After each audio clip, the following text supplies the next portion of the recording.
Sir आपका phone of है? Phone of जी।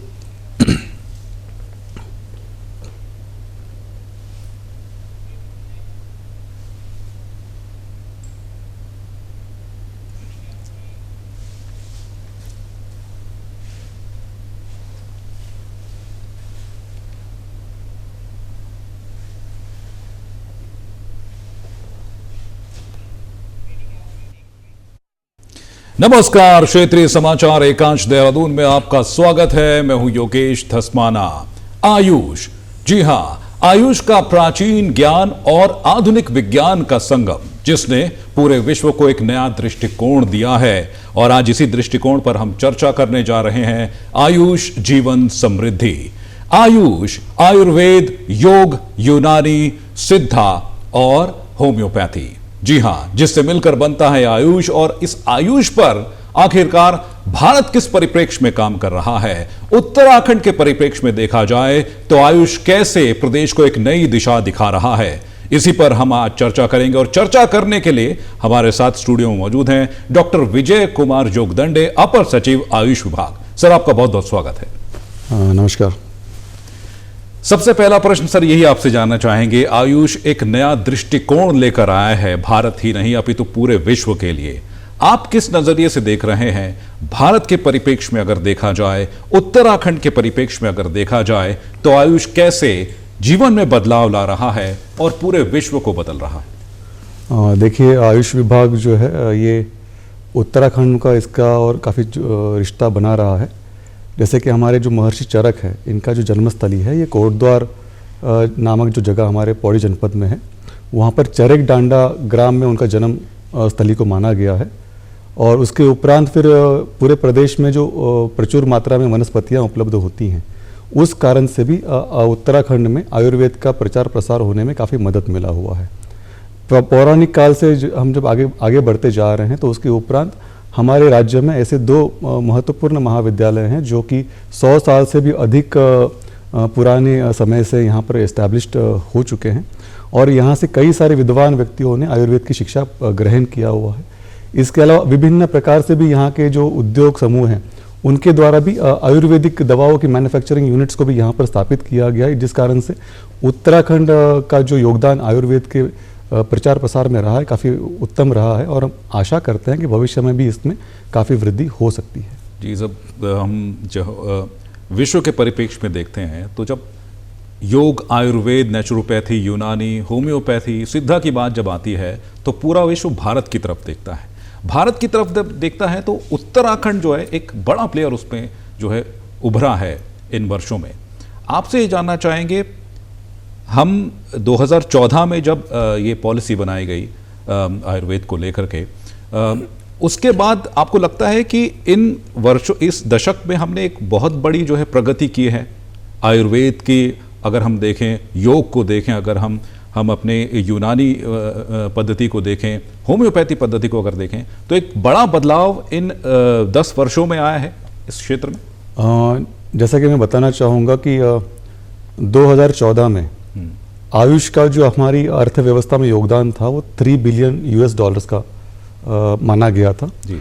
और उसके उपरांत 2024 आते आते $22 बिलियन का योगदान हमारी अर्थव्यवस्था में आयुष आधारित उद्योगों से हुआ है। पिछले कई 10 सालों में जो हमारे देश में जो आयुष मंत्रालय है, उनके द्वारा राष्ट्रीय आयुष मिशन का भी प्रारंभ किया गया है, जिससे हमारे राज्य में भी काफ़ी अच्छे अच्छे उपक्रमों को हमने शुरुआत किया हुआ है। उदाहरण के लिए हमारे राज्य में पहले 50 बेड अस्पताल नहीं थे आयुष क्षेत्र के अंतर्गत। अभी हमारे राज्य में 3 ऐसे संस्थान हैं जो 50 बेड के अनुसार उसमें कार्यवाही निर्माण कार्य चल रहा है। उसमें से एक निर्माण कार्य पूर्ण हो चुका है हल्द्वानी में, और शेष अभी और गतिमान है। और मुझे पूरा उम्मीद है कि आगामी 1 साल के अंदर ये बाकी कार्य भी पूर्ण हो सकते हैं। इसके अलावा जो आयुष आधारित जो कॉलेज की संख्या पूर्व में, जैसे मैंने आपको बताया कि पहले केवल 2 गवर्नमेंट कॉलेज ही ऋषिकुल और गुरुकुल हमारे राज्य में स्थापित है, जो कि जिनकी 100 साल से अधिक की परंपरा हमारे राज्य में रही है। इसके उपरांत हमारे राज्य में पिछले 10 सालों में और 19 कॉलेजेस ने अपना प्रारंभ किया हुआ, एकेडमिक सेशंस यहाँ पे प्रारंभ हुए हैं। इसके अलावा होम्योपैथिक कॉलेजेस भी हमारे राज्य में अभी तक पहले एक ही था, अभी गवर्नमेंट के द्वारा भी जो है एक शासकीय यूनानी medical college homeopathic medical college का निर्माण कार्य प्रारंभ किया गया है हर्रावाला में और एक पिरानकलियर में। तो मुझे पूरा उम्मीद है कि इन वजह से जो है काफ़ी सारे क्षेत्र में वृद्धि हो रही है। साथ में जो औषधि निर्माण होती है आयुर्वेद आधारित औषधियाँ, उसमें भी हमारे राज्य का योगदान काफ़ी अच्छा माना गया है। हमारे पूरे राज्य में 242 मैन्युफैक्चरिंग प्लांट्स जो आयुर्वेदिक औषधि का निर्माण करते हैं वो हमारे राज्य में पूर्व से स्थापित हैं और जिसके कारण अधिक लोगों को रोजगार भी प्राप्त हो रहा है। ये आयुष को लेकर एक बड़ा बदलाव हम देख रहे हैं, एक सकारात्मक बदलाव देख रहे हैं। सबसे पहले अपने दर्शकों को हम दिखाना चाहेंगे कि आयुर्वेद किस तरह से हमारे जीवन में बदलाव ला रहा है। और भारत को अगर देखा जाए तो आयुर्वेद में एक बड़ा उभरता हुआ सितारा बन रहा है हमारा देश। और उत्तराखंड की खासकर अगर बात की जाए तो आयुर्वेद और योगा को लेकर जो है पूरे विश्व का ध्यान आकर्षण जो है इस वक्त उत्तराखंड कर रहा है। आइए देखते हैं इस रिपोर्ट में। भारत का आयुष क्षेत्र सदियों पुरानी परंपराओं और आधुनिक विज्ञान का संगम है। आयुर्वेद, योग, यूनानी, सिद्ध और होम्योपैथी जैसी पद्धतियां न केवल भारत में बल्कि पूरी दुनिया में स्वास्थ्य और कल्याण का संदेश फैला रही हैं। आज जब विश्व प्राकृतिक चिकित्सा की ओर तेजी से रुख कर रहा है, आयुष पद्धतियां लोगों के लिए एक नई उम्मीद बनकर उभरी हैं। भारत जो आयुष का जनक है, अपनी पारंपरिक चिकित्सा पद्धतियों को वैश्विक स्तर पर एक नई पहचान दिला रहा है। विश्व स्वास्थ्य संगठन यानी WHO द्वारा आयुर्वेद और योग को पारंपरिक चिकित्सा के रूप में मान्यता देना इस बात का प्रमाण है कि भारत अपने समृद्ध ज्ञान और अनुभव के बल पर स्वास्थ्य के क्षेत्र में वैश्विक नेतृत्व कर रहा है। उत्तराखंड, जिसे देवभूमि कहा जाता है, आयुष क्षेत्र में अपनी खास पहचान बना चुका है। हिमालय की गोद में बसे इस राज्य में औषधीय जड़ी बूटियों की 1750 से अधिक प्रजातियां पाई जाती हैं। ऋषिकेश को योग की राजधानी कहा जाता है और हरिद्वार में आयुर्वेदिक उपचार के लिए देश विदेश से लोग आते हैं। इस राज्य की प्राकृतिक संपदा और पारंपरिक ज्ञान ने इसे आयुष के क्षेत्र में एक अग्रणी राज्य बना दिया है। हाल ही में देहरादून में आयोजित 10वीं विश्व आयुर्वेद कांग्रेस एवं आरोग्य एक्सपो 2024 ने उत्तराखंड को वैश्विक मंच पर स्थापित करने का एक बड़ा अवसर दिया। इस आयोजन में 50 से अधिक देशों के प्रतिनिधियों और 6000 से अधिक विशेषज्ञों ने भाग लिया। 250 से अधिक स्टॉल ने आयुर्वेद की वैश्विक स्वीकार्यता को प्रदर्शित किया। मुख्यमंत्री पुष्कर सिंह धामी ने इस अवसर पर उत्तराखंड सरकार की उपलब्धियों और योजनाओं को प्रस्तुत करते हुए बताया कि राज्य सरकार देश की पहली योग नीति लागू करने की दिशा में काम कर रही है। ये नीति योग और आयुर्वेद को एक साथ लाकर स्वास्थ्य के क्षेत्र में क्रांति लाने की दिशा में मील का पत्थर साबित होगी। उत्तराखंड देश का पहला ऐसा राज्य है जिसने आयुष नीति लागू की है। 2023 में शुरू की गई इस नीति का उद्देश्य आयुष स्वास्थ्य सेवाओं को बढ़ावा देना, निवेश आकर्षित करना और औषधीय पौधों की खेती को प्रोत्साहन देना है। आयुष नीति के तहत राज्य में अब तक 1200 करोड़ रुपए का निवेश हुआ है। प्रत्येक जिले में 50 और 10 बेड वाले आयुष चिकित्सालय स्थापित किए जा रहे हैं। देवभूमि उत्तराखंड में विश्व आयुर्वेद सम्मेलन आयोजित करने के लिए माननीय प्रधानमंत्री श्री नरेंद्र मोदी जी का धन्यवाद करता हूं। और निश्चित रूप से ये सम्मेलन देवभूमि उत्तराखंड में होना हमारी जो प्राचीन जो हमारी संस्कृति है, हमारी जो विधा है, उस विधा को और मजबूती प्रदान करेगा, विश्व के कोने कोने तक ले जाने का काम करेगा। क्योंकि ये देवभूमि उत्तराखंड योग की भूमि है, आयुष की भूमि है और अनेक वनस्पतियों के लिए ये सबसे उपयुक्त भूमि है। हमारे ऋषि मुनियों ने यहाँ पर बहुत अनुसंधान किए और आज वर्तमान समय में हमारे देश के प्रधानमंत्री आदरणीय मोदी जी के नेतृत्व में पूरे विश्व के अंदर योग का प्रचार प्रसार हो रहा है। पूरी दुनिया योग को मान रही है। प्रत्येक जिले में एक मॉडल आयुष गांव विकसित करने की योजना है, जहां जड़ी बूटियों की खेती और औषधीय पौधों के उत्पादन को बढ़ावा दिया जाएगा। आयुष नीति के लागू होने से उत्तराखंड में इसके सकारात्मक परिणाम दिखाई देने लगे हैं। राज्य स्वास्थ्य सेवाओं के विस्तार, रोजगार के अवसरों में वृद्धि और प्राकृतिक चिकित्सा के प्रति जागरूकता बढ़ाने में तेजी से प्रगति कर रहा है। देवभूमि उत्तराखंड तेजी से आयुर्वेद, योग और प्राकृतिक चिकित्सा का एक वैश्विक केंद्र बनता जा रहा है। हाल ही में आयोजित विश्व आयुर्वेद कांग्रेस ने इस दिशा में नई संभावनाओं के द्वार खोले हैं। औषधीय पौधों और जड़ी बूटियों की समृद्धि, पारंपरिक ज्ञान और सरकार की दूरदर्शी नीतियां उत्तराखंड को आयुष के क्षेत्र में न केवल भारत बल्कि पूरे विश्व में अग्रणी बना रही हैं। आने वाले वर्षों में ये राज्य आयुर्वेद और योग के माध्यम से वैश्विक स्वास्थ्य और कल्याण का प्रतीक बनेगा। तो देखा आपने आयुष किस तरीके से एक बड़ा बदलाव ला रहा है और हम उसमें जो है आगे बढ़ रहे हैं। सर, आपसे अगला प्रश्न यही जानना चाहेंगे, आयुष नीति को बनाया गया, क्या लगता है कि आयुष नीति से हम कितना बड़ा बदलाव जो आयुष के क्षेत्र में ला सकते हैं? देखिए, आयुष नीति के कुछ महत्वपूर्ण पिलर्स स्थापित किए गए हैं। आयुष नीति में सर्वप्रथम प्राविधान किया गया जिसके अंतर्गत जो भी आयुष आधारित निर्माण कार्य होगा, जिसमें मैन्युफैक्चरिंग प्लांट्स, एकेडमिक संस्थान और हेल्थ एंड वेलनेस सेंटर का जो निर्माण कार्य होगा, उसमें जो भी कैपिटल एक्सपेंडिचर किया जाएगा निवेशक के द्वारा, उसमें 50% तक का सब्सिडी जो है राज्य सरकार द्वारा वहन किया जाएगा। और 50% का जो सब्सिडी वहन किया जाएगा उसमें जो स्मॉल, मीडियम और माइक्रो इंडस्ट्रीज़ होती हैं उनके लिए जो सीमा निर्धारित की गई 5 करोड़ तक की सब्सिडी जो है गवर्नमेंट के द्वारा वहन किया जाएगा। इसके अलावा जो भी संस्थान इंटरेस्ट अगर लोन लेता है, क्रेडिट प्राप्त करता है बैंकिंग संस्थान से, उनको इंटरेस्ट सब्सिडी का प्रावधान रखा गया है। स्टैम्प ड्यूटी का रीइंबर्समेंट का प्रावधान रखा गया है। बिजली के उत्पाद के बारे में भी उसमें समाधान रखा गया है। इसके अलावा जो हमारे एकेडमिक कॉलेजेस हैं, महाविद्यालय हैं, यूनिवर्सिटीज़ हैं, अगर ऐसा कोई संस्थान निवेश करके आगे आता है और अपना जो नैक का एक्रेडिटेशन प्राप्त करता है, तो A+ एक्रेडिटेशन प्राप्त करने वाले संस्थान को 15 लाख रुपए का वन टाइम इंसेंटिव का भी प्रावधान हमारी नीति में रखा गया है। इस प्रकार का प्रावधान किसी भी नीति में अभी तक मैंने देखा नहीं, ये पहला राज्य है जिसने नीति में प्रावधान किया हुआ है। इसके अलावा जो चिकित्सालय हैं, प्राइवेट नर्सिंग हॉस्पिटल्स हैं, इनके लिए भी प्रावधान रखा गया कि अगर आप NABH के मानक पूर्ण करते हैं तो NABH मानक पूर्ण करने के लिए जो भी शुल्क सरकार द्वारा वहन किया जाए, निजी संस्थान द्वारा वहन किया जाएगा, उसका 100% रिइंबर्समेंट का भी प्रावधान हमारी नीति में रखा गया है।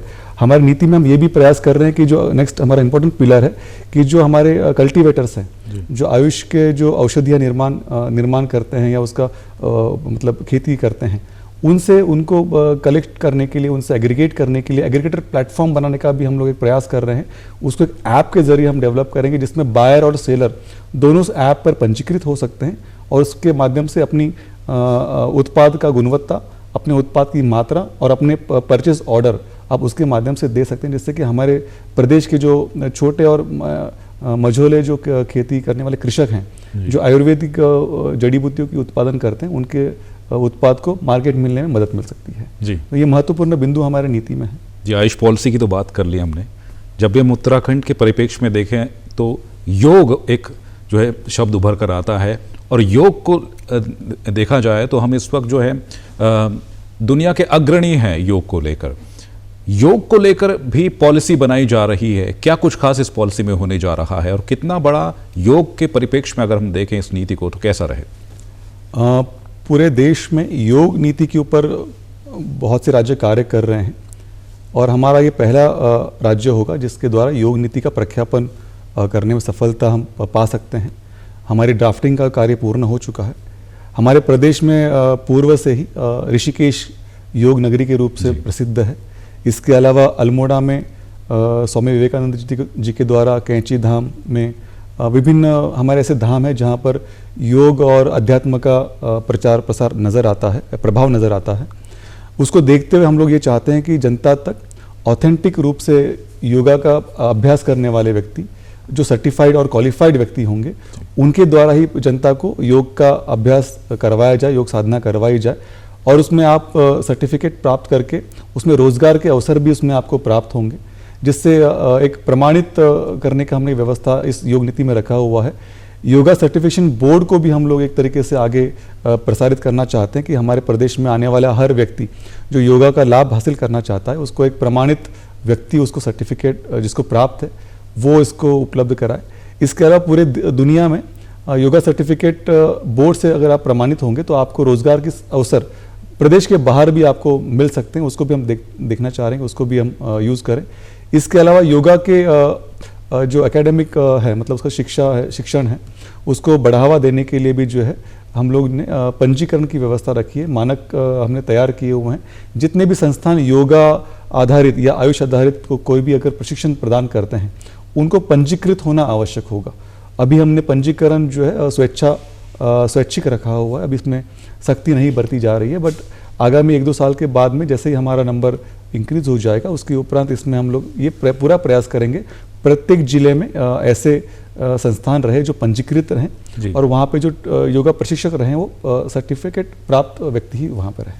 और रोजगार की दिशा में भी एक बड़ा बदलाव जो है इस योगा नीति से हम ला सकते हैं। रोजगार में भी इसमें वृद्धि होने में मदद मिलेगी, ऐसी मुझे पूरी उम्मीद है। और सर, आयुष नीति की अगर बात करें तो आयुष नीति में एक खास जिक्र ये किया गया है कि दक्षिण भारत की जितनी भी दवा निर्माता कंपनियां हैं वो जो है उत्तराखंड की ओर जो है अपना रुख करें। क्या इस पे हमें कुछ सफलता मिल पाई है? अभी जब हमने वर्ल्ड आयुर्वेद कांग्रेस का आयोजन किया तो पूरे देश से हमारे लगभग 250 ऐसे मैन्युफैक्चरर्स आए जिन्होंने अपने एग्जीबिशंस स्टॉल्स यहाँ पे एस्टैब्लिश किए, स्थापित किए, और हम सभी से मुलाकात किया, सभी से हमने MOU पर हस्ताक्षर किए। उसके उपरांत मैं इस निष्कर्ष पे पहुंचा हूं कि सभी बड़े दवा उत्पादक हैं जो आयुर्वेद के क्षेत्र में कार्य करते हैं, वो उत्तराखंड आकर अपना निवेश करना चाहते हैं। अभी जो हमारा निवेश सम्मेलन भी हुआ था, तो आयुष के क्षेत्र अंतर्गत 17,000 करोड़ से ज़्यादा के MOUs पर हस्ताक्षर राज्य में निवेश करने वाले जो निवेशक हैं उनके द्वारा किए गए हमारे विभाग के साथ में। और अभी तक की जो हमारे आंकड़े हमको प्राप्त हो रहे हैं, 60 से अधिक निवेशकों के द्वारा अपना निर्माण को यहाँ पे प्रारंभ कर दिया, उत्पादन यहाँ पे प्रारंभ कर दिया है, जिसमें जो उनकी लागत का जो अगर हम आकलन करते हैं तो 1500 करोड़ से भी ज़्यादा निवेश अभी धरती पर उतर चुका है। और मुझे उम्मीद है कि आगामी 1 से 2 सालों में 17,000 करोड़ के अधिकतम निवेश को हम हासिल कर सकते हैं। एक निवेशक के परिप्रेक्ष्य में अगर देखा जाए तो टूरिज्म इंडस्ट्री जो है उस पर निवेश करने के लिए निवेशक बाहर से आता है। आपको क्या लग रहा है कि आयुष इंडस्ट्री जो है उत्तराखंड में अब इतनी आगे बढ़ रही है कि निवेशक जो है उस ओर भी जो है इन्वेस्टमेंट के लिए आकर्षित हो रहा है? जैसे मैं पहले बता रहा था कि हमारे पूरे प्रदेश में 250 से ज़्यादा जो है मैन्युफैक्चरिंग प्लांट्स हैं, लेकिन इन सभी मैन्युफैक्चरिंग प्लांट्स की जो लोकेशन है या उनकी जो भौतिक स्थिति है वो विशेष रूप से मैदानी इलाकों में ज़्यादा है। लेकिन जो अभी जो निवेशक आगे आ रहे हैं वो इस प्रकार से आगे आ रहे हैं कि जो पर्वतीय क्षेत्र में जाकर निवेश करने के लिए इच्छुक हैं। उदाहरण के लिए उत्तरकाशी, चमोली, पिथौरागढ़, अल्मोड़ा, चंपावत, इन स्थानों पर निवेश करने के लिए इच्छुक व्यक्ति आगे आ रहे हैं और वहाँ पर जाकर वो हेल्थ एंड वेलनेस सेंटर स्थापित करना चाहते हैं, वेलनेस टूरिज्म में कार्य करना चाहते हैं। वहाँ की प्राकृतिक जड़ी बूटियाँ, वहाँ के प्राकृतिक संसाधनों का उपयोग करके जनता को स्वस्थ बनाने का उनका विचार दिखाई दे रहा है। साथ में ऐसे व्यक्ति आगे आ रहे हैं जो पहाड़ी क्षेत्र में आकर अपना शैक्षणिक संस्थान को शुरुआत करना चाहते हैं, अपना विश्वविद्यालय वहाँ पे स्थापित करना चाहते हैं। मुझे लगता है कि आने वाले 4 से 5 सालों में हमारे हर जनपद में ऐसा महत्वपूर्ण संस्थान स्थापित होगा जो योग और आयुष आधारित महत्वपूर्ण गतिविधि में योगदान कर रहा होगा और वहाँ की जनता को रोजगार के अवसर प्रदान कर रहा होगा। जी, मतलब यही कहना चाह रहा था मैं कि आयुर्वेद और आयुष को अगर हम देखते हैं तो ऋषिकेश और हरिद्वार में ही हम सिमट कर रह जाते हैं। महत्वपूर्ण प्रश्न ये है कि अगर हम अन्य जिलों में भी जो है आयुर्वेद की जो इंडस्ट्री स्थापित की जाए तो वहाँ पर जो पलायन की समस्या को भी कुछ हद तक रोका जा सकता है। हमारी जो आयुष नीति है इसमें विशेष रूप से ध्यान रखा गया है कि जो पर्वतीय क्षेत्र में निवेश करने के लिए आगे आते हैं उनके लिए सर्वाधिक सब्सिडी का प्रावधान रखा गया है। उदाहरण के लिए अगर आप पिथौरागढ़, चमोली, उत्तरकाशी ऐसे जनपदों में अगर आप निवेश के लिए आगे आते हैं तो आपके कैपिटल इन्वेस्टमेंट पर 50% का लाभ आपको मिलेगा। जैसे जैसे आप थोड़ा नीचे की कम ऊंचाई वाले स्थान पर अगर आप आते हैं तो आपका सब्सिडी का प्रमाण को कम रखा गया। इससे निवेशक को पर्वतीय क्षेत्र में निवेश करने का प्रोत्साहन उनको मिलेगा। साथ में हम लोगों ने ये भी प्रयास किया हुआ है कि पर्वतीय क्षेत्र में जो हमारा पलायन की जो हमारी समस्या है उससे भी इससे रोकथाम करने में इससे मदद मिलेगी और हमारे रोजगार के जो अवसर होंगे पर्वतीय क्षेत्र में ज़्यादा बेहतर उपलब्ध हो पाएंगे। साथ में बड़े बड़े जो वेलनेस सेंटर्स हैं उनके आने से पर्यटन, जो योगा आधारित पर्यटन है, स्वास्थ्य आधारित पर्यटन है, वो भी बढ़ने में मुझे लगता है इससे बढ़ने की संभावना इससे होगी। और आपको लगता है कि योगा और आयुर्वेद का जो पर्यटन है पिछले कुछ सालों में ज़्यादा बढ़ा है? हरिद्वार, ऋषिकेश में अगर हम देखते हैं तो पूरे विश्व से जो है लोग पहुंचते हैं, वो जानना चाहते हैं आयुर्वेद क्या है, वो जानना चाहते हैं योगा क्या है और योगा का ये संदेश लेकर वो अपने देश के लिए जाते हैं। तो आपको लगता है कि एक बड़ा जो है मेजर रोल जो है इस वक्त आयुर्वेद और योगा में जो है भारत प्ले कर रहा है, उत्तराखंड अपना अहम भूमिका निभा रहा है? जैसे मैंने शुरू में अवगत कराया था कि 2014 में हमारी जो अर्थव्यवस्था में आयुष का योगदान था वो केवल 3 बिलियन US डॉलर का था। जी। आज 10 साल बाद में 2024 में 22 बिलियन डॉलर का योगदान आयुष सेक्टर का हो गया है। पूरा आयुष इंडस्ट्री का जो एक्सपोर्ट का अगर हम मात्रा देखते हैं तो 9,000 करोड़ से ज़्यादा धनराशि का एक्सपोर्ट आज की तारीख में सिर्फ आयुष सेक्टर से हुआ है। इतना बड़ा ग्रोथ किसी और सेक्टर में हमने आज तक नहीं देखा है और मुझे पूरा उम्मीद है कि इसमें और पोटेंशियल भी है। उदाहरण के लिए जब राज्य गठन हुआ था 2000 में, उस समय हमारे राज्य में 10 लाख पर्यटक ऐसे आते थे जो योग आयुष आधारित सेवाओं के लिए या हेल्थ एंड वेलनेस सेंटर का लाभ लेने के लिए यहाँ आते थे।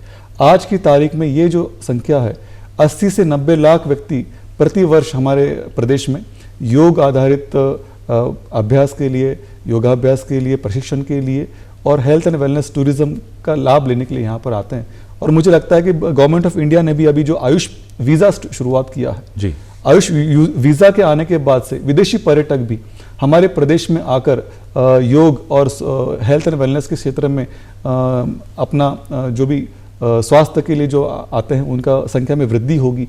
और उसी दिशा में हमने जो NABH का प्रावधान रखा है आयुष नीति में, क्योंकि आयुष वीज़ा का लाभ उसी व्यक्ति चिकित्सालय को मिलेगा जहां पर NABH का प्रमाणित संस्थान होता है, वहां पर आकर ही आप आयुष वीज़ा का लाभ ले सकते हैं। तो मैं पूरा उम्मीद कर रहा हूं कि हमारे आज की तारीख में प्रदेश में 300 जो हमारे हेल्थ एंड वेलनेस सेंटर है उसमें से 150 health and wellness centres NABH प्रमाणित हो चुके हैं और ये संख्या में वृद्धि आगामी साल में हो सकती है। तो जहाँ पर आयुष वीज़ा का लाभ लेकर जो व्यक्ति देश में आकर चिकित्सा का लाभ लेना चाहते हैं वो यहाँ पर आ सकते हैं और उसका लाभ ले सकते हैं। और जिस तरीके से अभी हाल ही में 10th world Congress Ayurveda expo जो खत्म हुआ है, 30 देशों ने इसमें प्रतिभाग किया, कई प्रतिनिधि कई देशों के पहुंचे, उन्होंने अपने संवाद में इस बात का जिक्र किया कि आयुर्वेद और योग में जो पूरी दुनिया में नहीं है वो यहाँ है।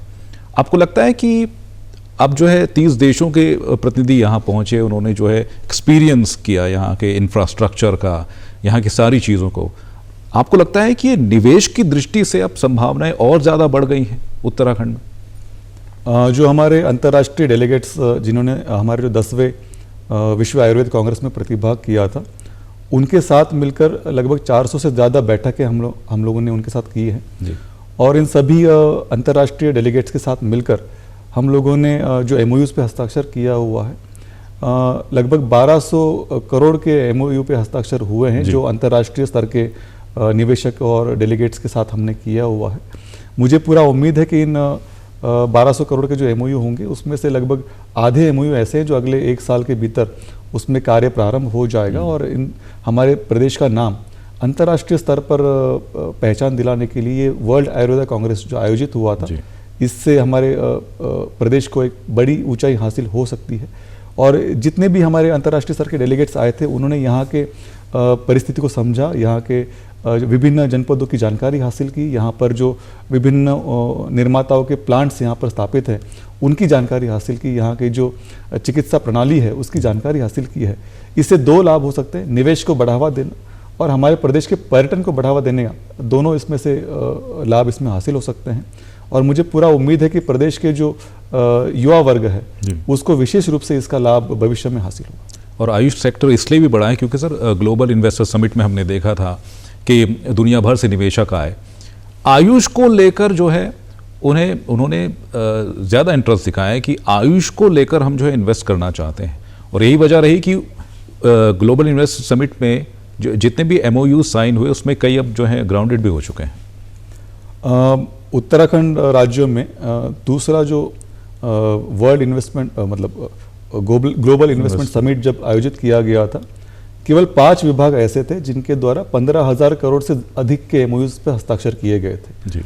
आयुष विभाग उसमें से एक विभाग था जिसके द्वारा 17,000 करोड़ के MOU पे हस्ताक्षर किए गए। और मुझे ये बताने में बेहद खुशी हो रहा है कि आज की तिथि में अभी 1 साल ही बीता हुआ है इन्वेस्टमेंट समिट के होने के उपरांत, और 1 साल के भीतर हम लोगों ने 1559 करोड़ के MOUs को धरातल पे उतारने में सफलता पाई है। 1559 करोड़ के जो MOU निवेश हमारे प्रदेश में आज की तारीख में धरातल पर उतर चुका है उसमें 60 निवेशकों के MOUs को हम लोगों ने सफलतापूर्वक ग्राउंडिंग करने में सफलता पाई है।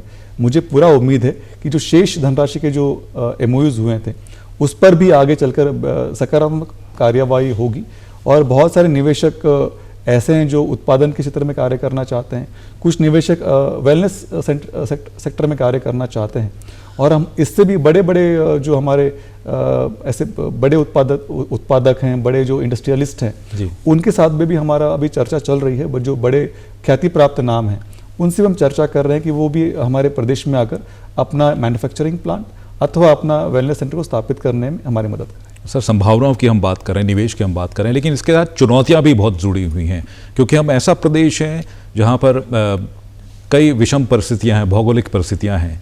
इन्हें कितनी बड़ी चुनौती आप मानते हैं? देखिए, पूरे प्रदेश में विभिन्न स्तरों पर कार्य हो रहा है। हमारे 13 जनपदों में विषम भौगोलिक परिस्थितियां हैं, जैसा कि अभी आपने इस बात का जिक्र भी किया है, लेकिन 39,000 किलोमीटर की सड़कें आज की तारीख में सुचारू हैं राज्य में।